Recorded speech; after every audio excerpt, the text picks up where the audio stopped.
Hello and welcome back to my YouTube channel.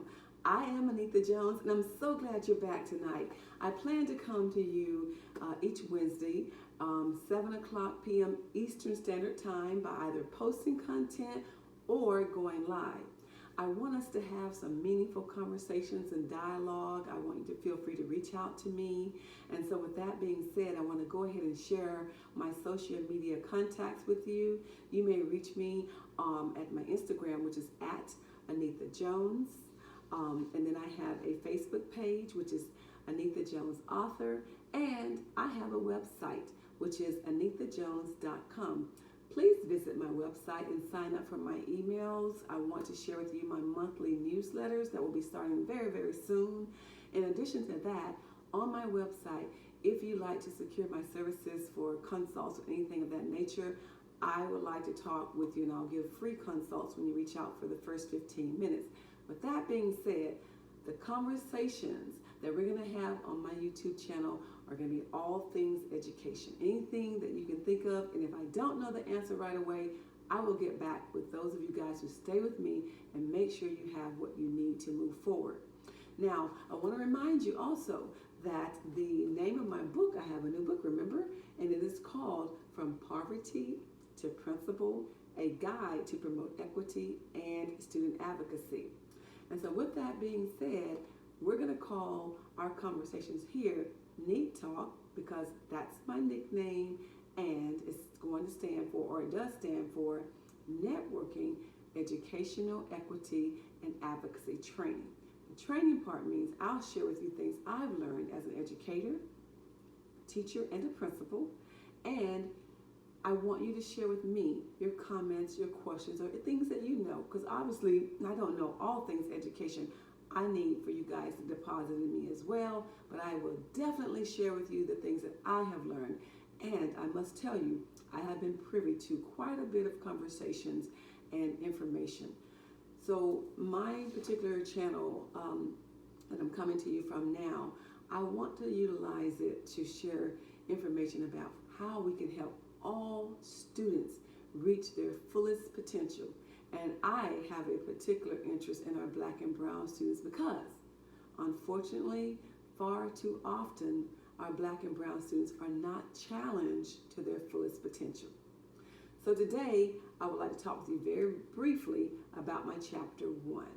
I have 12 chapters in the book, and so each segment I'll try to share something with you, and please feel free to reach out to me to ask your questions.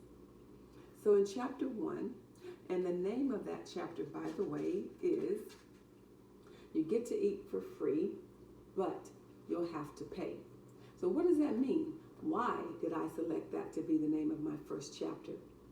Well, I was a recipient of free lunch.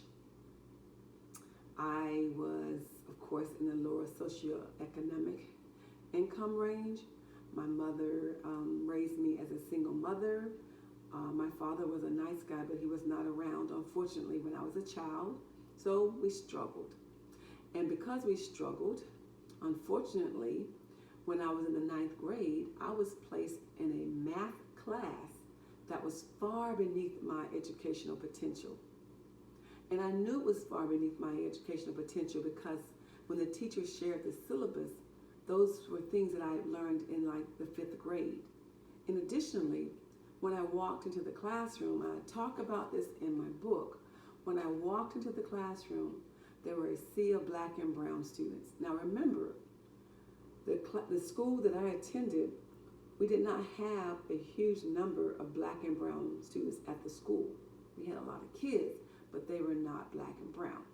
So to have this one classroom filled with students of color, a monochromatic classroom, I went, something a little strange here. So I found out that it was because we all received either free or reduced lunch. Now, of course, that wouldn't happen this day and age, but it did then. And as a result of that class, what I did, I became an advocate for myself. Hence the part of my book, Student Advocacy. And because I became an advocate for myself, I went to the teacher first, who referred me to the administration. and I asked to be removed. Unfortunately, they would not remove me until my mother reached out to the principal. At that point, I was removed from that course and placed into a higher level course.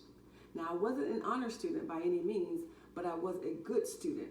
And when I say by any means for honors, meaning I did not make straight A's, but I did make some good grades, and I did work hard, and I did take a serious approach to my education, especially because I was a first generation college graduate.